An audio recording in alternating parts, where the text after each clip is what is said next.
নমস্কার বন্ধুরা, পোস্ত টু পাস্তার আরও একটা রেসিপিতে আপনাদের সবাইকে স্বাগত। আজ আমি বানাচ্ছি লাউ পাতায় চিংড়ি ভাপা। তার জন্য প্রথমে যেটা করতে হবে, কয়েকটা ফ্রেশ লাউ পাতা তুলে আনতে হবে। আর এই পাতাগুলো যদি একটু কচি থাকে তো খুব ভালো হয়। এবার এগুলোকে ভালো করে ধুয়ে নিতে হবে আগে।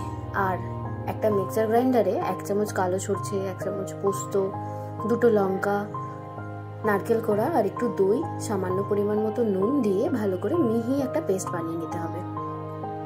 এরপর এই নারকেল কোড়া আর সরষে বাটার যে পেস্টটা বানানো হয়েছে সেটার সাথে সামান্য হলুদ গুঁড়ো, সামান্য নুন আর একটু সরষের তেল দিয়ে আরও একবার ভালো করে মাখিয়ে নিতে হবে। এর মধ্যে দিয়ে দিতে হবে চিংড়ি মাছগুলো ভালো করে ধুয়ে খোসা ছাড়িয়ে নিয়েছি। ভালো করে মিশিয়ে নিয়ে 5-10 মিনিট একটু রেখে দিলে খুব ভালো হয়।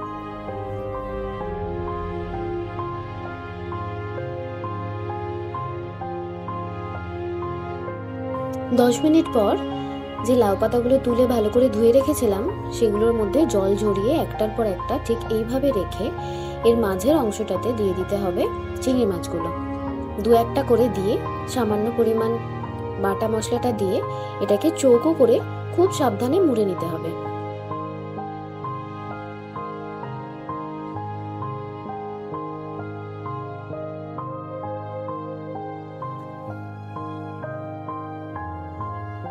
এরপর একটা সুতির সুতো দিয়ে খুব ভালো করে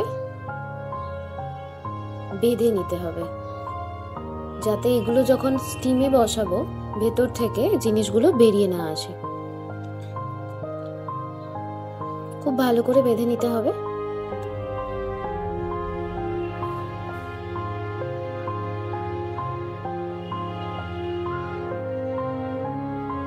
একটা রেডি হয়ে গেল। এইভাবে আমি পরপর 3টে বানিয়ে নিয়েছি। এরপর কড়াইয়ে দিয়ে দিতে হবে জল। আর এরপর একটা প্লেট বসানোর জন্য একটা স্ট্যান্ড দিলাম। এবার প্লেটগুলোর উপরে একটা একটা করে লাউ পাতাগুলোকে এভাবে বসিয়ে দিয়ে স্টিম করে নিতে হবে প্রায় 20 থেকে 25 মিনিট মতো। তাহলেই একদম রেডি হয়ে যাবে লাউ পাতায় চিংড়ি ভাপা। বাড়িতে ট্রাই করবেন আর ভালো লাগলে জানাতে ভুলবেন না। আজকের মতো রান্না শেষ। ওকে, বাই।